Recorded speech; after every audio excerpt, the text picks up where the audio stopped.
will try to be. I think it's a matter of finding a balance between being punishing and being able for people to understand the mechanics. So I think that's the difficult place where we need to walk the line. Because a survival game, you do need to survive. It is about learning to survive. And if the game doesn't force you to survive, then it's not really a survival game, right? So there is that element. It's not challenging. Exactly, there's no challenge. But on the other hand, when you die, you don't have to lose everything, right? You don't have to, wake up naked in a hole. We can give you a better approach to this, right? So I think that the game tries to walk a very fine line there. I hope it works.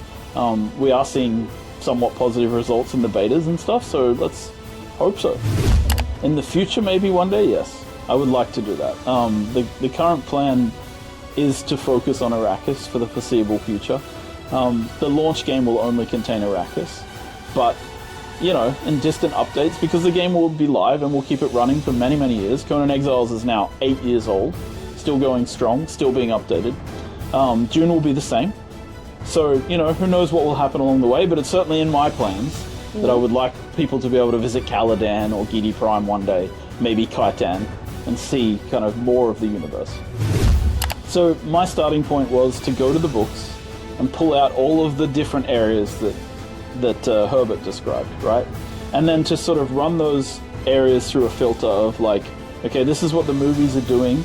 And the movies have a very iconic, very great visual landscape. But they're also filmed in Wadi Rum, and they're very bare.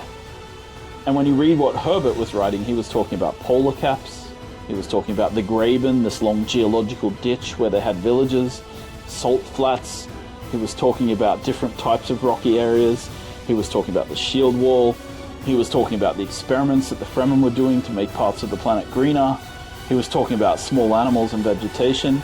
You see almost none of that in the film because it's very focused on this kind of... So we have an area that looks like the film. The Deep Desert is very much an analog to the film. But then within Haga Basin, which is our starting region, we have 5 or 6 different biomes. And they're all slightly different variations of how a desert would feel. For example, I think that Herbert, in a lot of his writing, he talks about saguaro cactuses and things like that. We have areas of the game that have saguaro cactuses and different types of plant life. And it's clear that Herbert was thinking of an Arizona-style desert, a Southern American-style desert, if you want, compared to say Wadi Rum. So we try to build biomes that are desert but feel different within Arrakis, and so I think that gives variation to players. So not at launch, but the plan is to make that a big update post-launch. Yes, there will be a plan to add the sandworm writing to the game. Yeah, I mean, never say never, but right now, the sandworms maintain that big threat space, right? And I don't want to change that for launch. They'll definitely stay that way for a while. I think Dune Awakening is for anyone who likes playing in an immersive world. I think if you like games with a deep backstory, with decent world building, I think it's for more than Dune fans, for sure. I think it's for everybody who's interested in playing a big open world game, especially with multiplayer. I think if you're a Dune fan, you'll get something out of it that people who don't know anything about Dune don't do. But I would explain it as a game for Dune fans and for people who could potentially become Dune fans. So if you play the game, hopefully we show you enough of Dune that this becomes your entry point into the movies and the books and the universe. I mean, that's almost what I try to do with every game I make. I worked on Conan, and I was well, if people don't know Conan, the lore, they can play Conan, and then maybe they'll be inspired to go read about Conan or watch the movie about Conan. And I feel the same way about Dune. I feel like it's just going to be a good game. And then, if you like that, you get introduced. Yes. It was very scary and very challenging. And I'm still not finished being scared or challenged by it. It's a big responsibility. And as we move towards launch, we're going to see how that works out, right? And of course, I feel the weight of that. I feel the weight of trying to make it fit with the expectations of fans.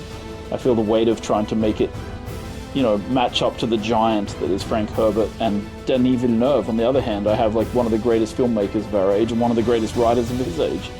And I'm trying to make a game that sits somewhere in between. And I'm I'm not anywhere near the geniuses that these people are. So my team and I are doing our best to make something that appeals to everybody. But of course it's scary, but I mean, you know, what is it? A life lived in fear is a life half lived? That's a Spanish line, right? Yeah, it is. Sure. Survive the most dangerous planet in the universe and move from a survivor to a champion who can challenge an Imperium. I hope that people aren't scared to try the game because it says Dune on the box. I hope people will come in and find a game that is enjoyable to play for its own merits, but also that maybe they learn something about Dune along the way. Awaken.